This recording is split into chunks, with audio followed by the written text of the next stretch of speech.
ಪ್ರತಿಭಟನೆಯನ್ನು ಉದ್ದೇಶಿಸಿ ಪಕ್ಷದ ಜಿಲ್ಲಾ ಕಾರ್ಯದರ್ಶಿ ಕೆಜಿ ವೀರೇಶ್ ಅವರು ಮಾತನಾಡಿ, ಕಾಶ್ಮೀರದಲ್ಲಿ ಉಗ್ರವಾದಿಗಳು ನಡೆಸಿದ ಹತ್ಯೆಯನ್ನು ತೀವ್ರವಾಗಿ ಖಂಡಿಸುತ್ತೇವೆ. ಉಗ್ರವಾದಿಗಳ ದಾಳಿಯಲ್ಲಿ 28 ಜನ ಅಸುನೀಗಿದ್ದಾರೆ. ಅವರ ದುಃಖದಲ್ಲಿ ನಾವಿದ್ದೇವೆ. ಅವರಿಗೆ ಮನದಾಳದ ಸಾಂತ್ವನ. ಹತ್ಯೆಯಲ್ಲಿ ಮಡಿದವರು ಇತರೆ ಜಾತಿ ಧರ್ಮದ ಜನರು ಇರುವರು. ಆದರೆ ಈ ದುಷ್ಕೃತ್ಯವನ್ನು ಒಂದು ಸಮುದಾಯದ ತಲೆಗೆ ಮಾತ್ರ ಕಟ್ಟುವಂತಹ ಕುಟಿಲತೆ ನಡೆಯುತ್ತಿದೆ. ಇದು ಕೋಮು ವಿಚ್ಛಿದ್ರಕಾರ ಉದ್ದೇಶ ಹೊಂದಿದೆ. ತನ್ನ ಭದ್ರತಾ ಲೋಪವನ್ನು ಮುಚ್ಚಿಕೊಳ್ಳಲು ಕೇಂದ್ರ ಸರ್ಕಾರವು ಈ ಪ್ರಕರಣವನ್ನು ರಾಜಕೀಯಕ್ಕೆ ಬಳಸಿಕೊಳ್ಳುತ್ತಿದೆ. ಇದು ತೀವ್ರ ಖಂಡನಾರ್ಹವಾಗಿದೆ.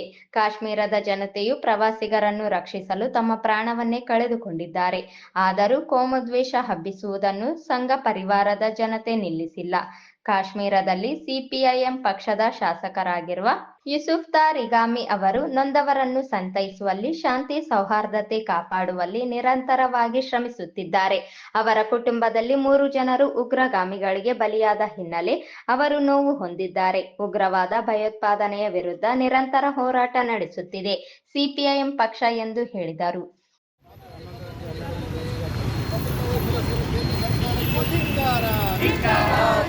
ಸಾಮಾನ್ಯ ಜನರನ್ನು ರಕ್ಷಿಸುವ ಫಲವಾಗಿ ಕೇಂದ್ರ ಸರ್ಕಾರಕ್ಕೆ ಧಿಕ್ಕಾರ.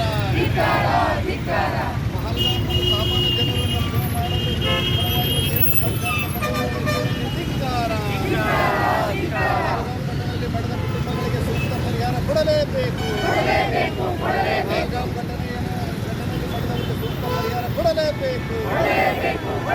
ಸಾಮಾನ್ಯ ಜನರನ್ನು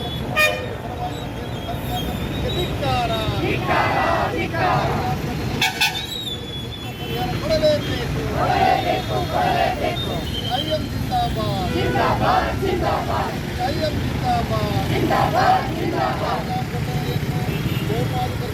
ಕೋಮುವಾದಿಗಳಿಗೆ ಧಿಕ್ಕಾರ.